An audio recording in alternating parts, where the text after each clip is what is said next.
Level 1. The Youth. You are 15 years old. You don't carry a weapon. You carry firewood. You haul it across the courtyard of the Telpach Kali before the sun comes up, your arms full, your sandals slapping the stone. The veteran warriors are already awake. They do not look at you. Your days are labor. You sweep. You dig canals for the city. You build walls. When a real campaign begins, you go with the army, but not to fight. You carry shields. You carry food. You carry the weapons of men who have earned the right to use them. They put you near the battlefield on purpose. They want you to hear it. The screaming, the drums, the conch horns. They want you unafraid of it before you are ever asked to enter it. The instructors here are veterans. Their word is the only law inside these walls. You do not speak unless spoken to. You do not meet their eyes. At the nape of your neck, there is a single lock of hair. You have worn it since you were 10. It cannot be cut until you take your first prisoner. Some boys never cut it. You look at the warriors who come back from campaigns and you study everything. How they walk, how they are looked at, how the city parts for them in the street. That is the only thing you want. You go back to carrying firewood. Level 2. The New Warrior. You have your first captive. Both of your hands are locked around his bound wrists and they are shaking. You drag him back through the Aztec lines while men on both sides watch to make sure the capture is real. 6 other student warriors helped you take him.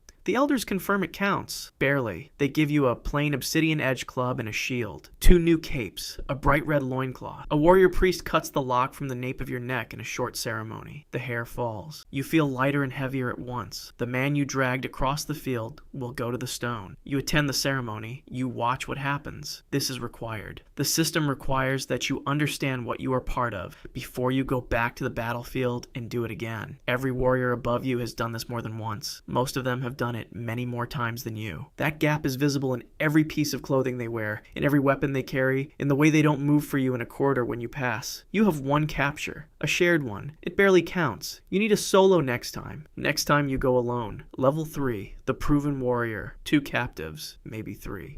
You walk through Tenochtitlan after the campaign and people move aside. Not much, but slightly. You are wearing the new costume the Emperor granted you for your rank. It is decorated now. Everyone in the street can read exactly how many men you have taken by looking at what you wear. The whole city is a ledger, and your body is the entry. You fight in the front lines now. No more supply runs. No more carrying other men's shields. You are in the mass assault. You train with the full mashwahwittle, the wooden club with obsidian blades set into both edges. And you use it in actual combat against men trying to do the same thing to you that you are trying to do to them. The rule does not change. You need them alive. A dead opponent advances no one. The men with 4 captures are in a different category entirely. You can see it at a distance, their costumes, their bearing, the way the younger warriors watch them the way you used to watch the veterans. That distance feels smaller than it used to. You have narrowed it with your own hands. Your costume is decorated, but not enough. The gap between what you wear and what a knight wears is a precise measurement. Everybody in the Empire knows how to read it. You are counting. Level 4, the Veteran. 4 captives. You are summoned to the royal palace. You have never been inside before. The Emperor's attendants bring gifts, a feathered headdress, fine jewelry, leather bracelets, embroidered clothing dyed in colors commoners cannot wear. You are given land. You are given the right to dine here, at the palace table, among men whose names you have known since childhood, the way a boy knows the names of stars. You sit down. A knight across the table is polite to you. He is not your equal, and you both know it. You command a unit of lower warriors in the next campaign. You give an order in the field, and men move because you said a thing. This is new. You also teach now, part-time, at the Telpach Kali, showing younger students what the battlefield actually looks like, which is different from what they imagine. The tribute from conquered lands begins to reach you. You have income from territory the army helped take. You are, in practice, noble, but only in practice. One of the men in your unit is captured in the next campaign. You know what happens to him. You add a piece to your headdress and prepare for what comes next. The knights are watching you. They have been watching for a while now. Level 5, the Eagle or Jaguar Knight. You look out through the open mouth of a jaguar's head at a battle line that is looking back at you, or you look out through the beak of an eagle. The choice was made when you were inducted into the order. Either way, the enemy can see you from across the field, and they know what you are. The Quat Lakalal, that is the name for both orders together, go first. Always. You are the shock force. You hit the line before the mass of warriors follows. In the city, when there is no campaign,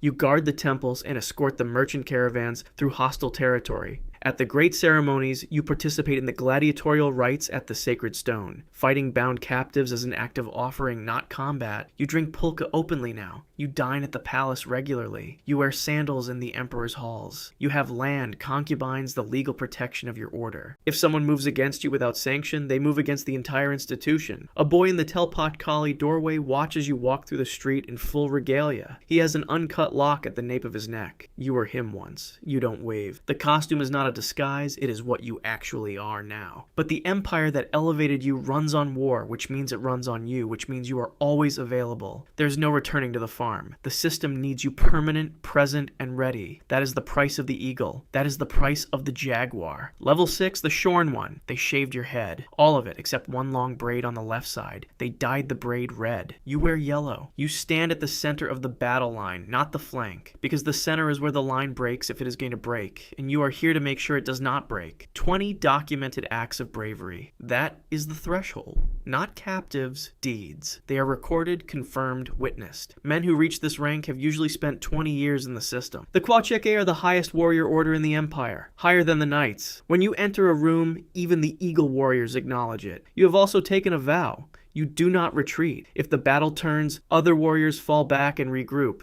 You do not. You hold your ground until the fight is won or you are taken. This was not forced on you. You agreed to it at the ceremony when they shaved your head. And the agreement is binding in ways that have nothing to do with law and everything to do with what kind of man you have decided to be. The generals are chosen from among you. The only question is which one. You clean your weapon after the battle ends. The red braid dries in the heat. Around you, men are cheering. You feel the ground under your feet and you think, tomorrow, again. Level 7, the general. You stand at a map of the valley and point to a city. 20 men lean in. The Tlacotecatl is the commanding general of the Aztec army. The emperor decides whether the empire goes to war. You decide everything after that. Routes, timing, unit placement, supply lines, how many thousands of warriors move, and when. You were always a member of the Kwacheque, the Shorn Ones, before this. The generals are always drawn from that order. You know what it costs to fight. Now you decide who fights and where and what they are sent into. You sit on the Supreme War Council with 3 other senior officers. You advise the emperor directly. Your word moves armies and ends negotiations. The men in your command include every warrior in the Aztec military. Field captains report upward through the chain until the chain reaches you. When you enter the War Council, men who terrified you in your youth stand up. But the position is a known stepping stone. Several men who held this rank before you became the next emperor. The current emperor knows this. He watches you the way you watch a fire, with respect for the heat and a careful sense of distance. Your success makes you necessary. Your success also makes you dangerous. These are not separate facts. They are the same fact, and you will manage it every day you hold this title. Level 8, the High General. The army stretches behind you, 20,000 warriors, and the drums of Tenochtitlan have faded to nothing. You are in the field. The emperor stayed in the palace. He gave you the whole army. He had no choice. That is the nature of the position. The Tlacochcalcal, the man from the House of Darts, commands when the emperor cannot be present, which is often. You also oversee the 4 great armories at the gates of Tenochtitlan's sacred precinct. Each one holds hundreds of cartloads of weapons, restocked every year at the festival of Quixote. The army's material readiness lives here. So does your authority over it. In the field, you read the battle from a hill above it. You watch the lines. You feel the moment before a line cracks. Not because you are told, but because you have been reading battles long enough that you feel it before you see it. Then you send the Shorn Ones in. The timing is everything. 3 of the men who held this position before you became the next emperor. Tizak, Owaizotl, Moctezuma II.